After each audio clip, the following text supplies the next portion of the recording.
Hello and welcome to Police Beat. I'm Patrick Lacefield, Director of Montgomery County's Public Information Office. Joining me are Montgomery County Police Chief Tom Manger and Mary Healy, the Director of the Police Animal Services Division. The county has opened a new state-of-the-art animal services and adoption center. We'll get the latest on center operations and we'll discuss some important animal-related issues for pets as well as for area wildlife. Tom, can you introduce our audience to Mary? I can. As you know, the county took over the shelter and adoption center operations earlier this year, and we did a national search for a new director for our shelter and adoption center. And how fortunate were we to find the best person for that job right here in Bethesda, where Mary lives. So Mary comes to us with over 20 years experience in animal welfare world. She was the executive director of the Washington Humane Society, and we are so fortunate to have her running our adoption center. That's great. Welcome. Awesome. Thank you.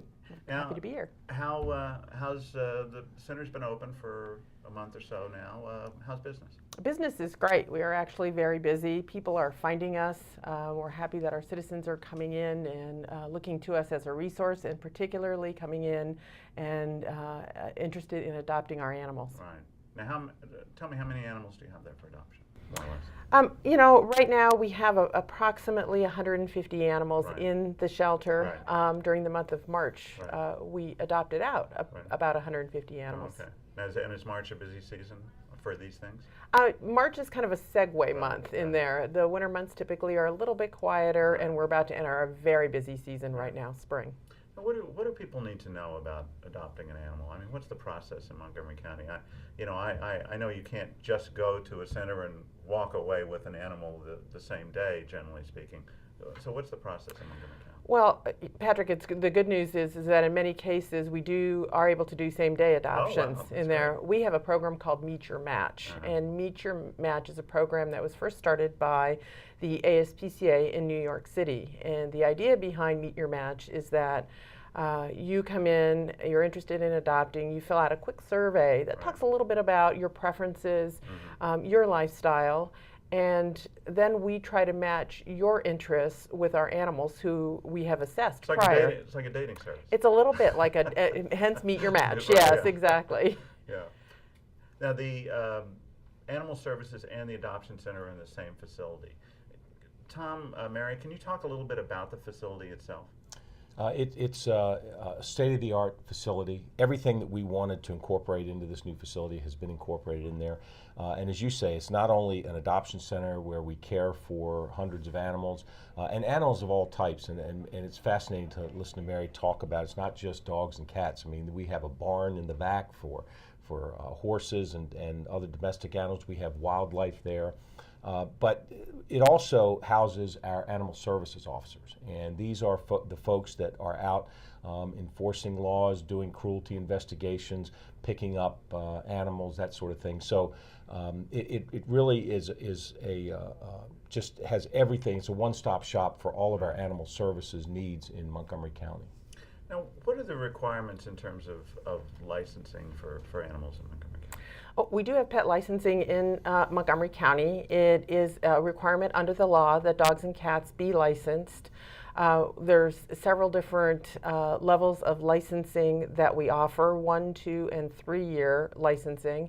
And there are different prices for that, depending on whether your dog or cat is spayed or neutered in Montgomery County. Pet licensing, not only is it a law, but it's an absolutely fantastic program in terms of being able to identify your pet at any given moment. We issue a tag with the purchase of a license, and should your animal ever be lost, that's really your animal's ticket home. Not only if a citizen finds your animal, they can call us and we can give them your information so that you and your animal can be reunited. Our officers in the field, if they find an animal with a tag on, we can look it up for them and they can even return the animal to you. Right. Now, often in popular culture, especially in some kids' movies, the animal services division of a county government is, I think about the movie Hotel for Dogs, for example. They're the bad guys that are out to round up all the stray dogs. Can you talk a little bit about kind of the nature of that job? Well, I will tell you that every one of our animal services officers are animal lovers. I mean, they went into that business because they love and care for animals, and they care about the welfare of these animals. As with any job that has an enforcement component, sometimes some of the things they do aren't very popular with some people, but it's a job that is absolutely necessary to be done for the protection and welfare of all these animals. We have some of these folks that respond out to neglect cases where, we just had a case recently where a family had actually moved out of a home but left the pets there. And we found the pets, and they were malnourished. And in fact, I think had we not gotten there when we did, the animals probably wouldn't have made it. But we've been able to take those animals, get them to the shelter, get them healthy again, and hopefully that we can find them a better home. So I think that's a job that's much maligned oftentimes in the movies. But what you have here is in our animal services officers are men and women who love animals, and that's why they're going into this business in the first place. Exactly, and they're out there to make sure that these animals are well cared for. Now, if I'm a county resident and I see an animal being either neglected or maltreated or whatever, where do I call? Well, certainly, if you see a serious case of animal neglect or there's a serious dog attack going on, please call 911. For our non-emergencies, 301-279-8000 is our non-emergencies. You can call, and you can always call our shelter at 240-773-5900, which will also direct callers to the emergency numbers. Now, let's say I see this, but I don't want my neighbor to know that I called in. We do accept anonymous calls. Always. Right.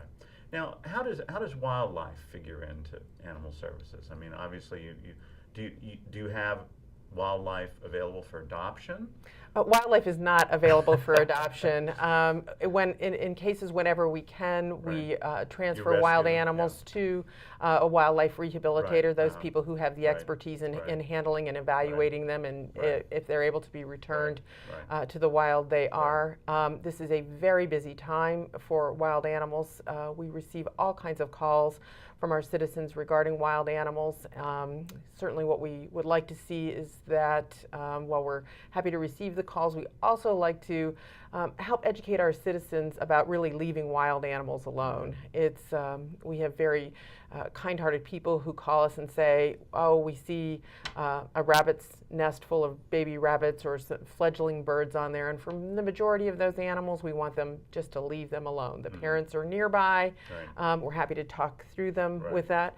Certainly, if they see any serious injured wild animals or animals who are threatening humans or other animals, then certainly give us a call, and we will come out and assist.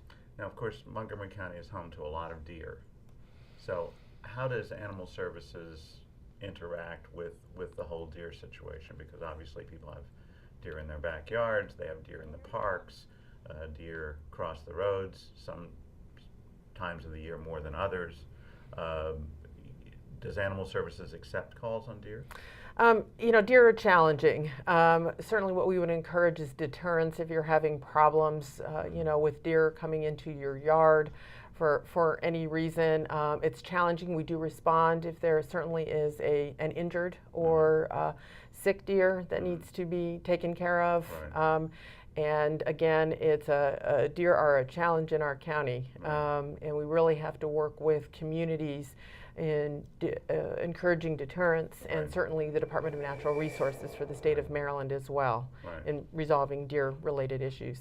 Now, if there are deer, for example, who are disabled on the road or beside the road, should those calls go to you? Should they go to 911? They should really probably go to 911, particularly if it poses a traffic issue. Yes. Right. Now, based on your previous experience with the Washington Humane Society, what kind of elements do you think have been incorporated in the new center that you could sort of point to that we've sort of borrowed the best from other jurisdictions? Well, I think what we have done with our new facility is really look at how to better care for the animals who come into our shelter for the temporary time that they are there, to reduce the stress levels, to try to meet the behavioral needs of the animals, so that the time that they are with us, they are in fact receiving the best care. There are specific areas of design in terms of how the dog dens are set up with the door, with the complete air exchange. We have a 12 complete outside air exchange per minute in all the animal areas. We have heated floors for the dogs. Heated floors, wow. yeah, they're very nice. We have big windows for many of the cat areas, so that the cats can see out and enjoy the outdoor. So there's many components like that that really make it a much better, more stress-free place to keep the animals for the time that we have them there. It sounds like that some of these practices track practices that have been put into place, for example, in many zoos in America. That's very possible. We look to again each individual animal and each species and their needs. We have separate rooms for our birds, a separate reptile room, and small animals, because all those animals, of course, as the chief mentioned earlier, our barn for farm animals. And we try to incorporate the best practices, based on the individual animals and the species, because they are all unique. How do you compare the new center with the previous facility? I know that we had a previous facility that many animal lovers in the county had been dissatisfied for many years before the county executive made the decision to go in a different direction and open up something state of the art. I guess whenever it opened 30, 40, 50 years ago, it was probably a nice facility, but it had aged, and it had not aged well in many ways. And there were so many, I think, advances in the field that we could not incorporate because of the limitations of the facility. So there really is no comparison between the two. I mean, what we have took, as you pointed out before, it took just, we looked all over the country, saw the best practices and some of the best design features, and incorporated them into our facility. And that's why, one of the reasons we're so proud of the facility that we have here. Now, your patrol officers who are out on patrol in the whole county, if they run across an animal-related issue, then they would refer that to animal services to go out and deal with. Yes. One of the big advantages of having the Animal Services Division as part of the police department is we just work seamlessly with the folks that are dealing with the calls for service involving the animals. So you've got the same dispatchers that are dispatching my police officers, they're dispatching the animal control officers. The same call takers that are taking the calls for someone who's having a problem in their neighborhood, whether it's traffic or whether it's animals. So because it's part of the police department, it's just a seamless operation. That's great. Well, it's a new day for the county and a new day for the county's animals, right? Yep. I'm Patrick Lacefield with Montgomery County Police Chief Tom Manger and Director of Animal Services Division Mary Healy. You can learn more about the Animal Services and Adoption Center at www.montgomerycountymd.gov/ASD. Thanks for watching, and please join us again next month for another edition of Montgomery County Police Beat.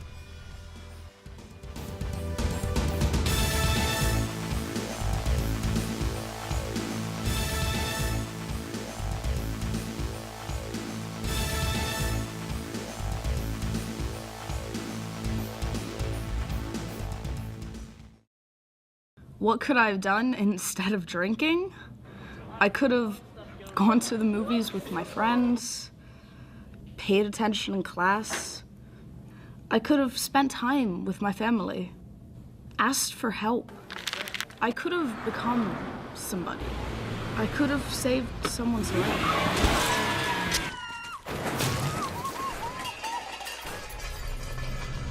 I could have saved my life.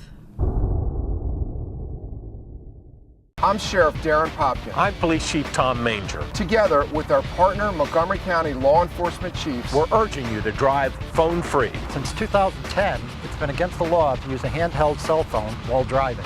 Previously, we had to witness another driving offense prior to a driver being pulled over. Now, there's a new law in effect. We'll be ticketing for the sole offense of using a handheld cell phone while driving. One text or call can wreck it all. It's Maryland law. Hang up and drive.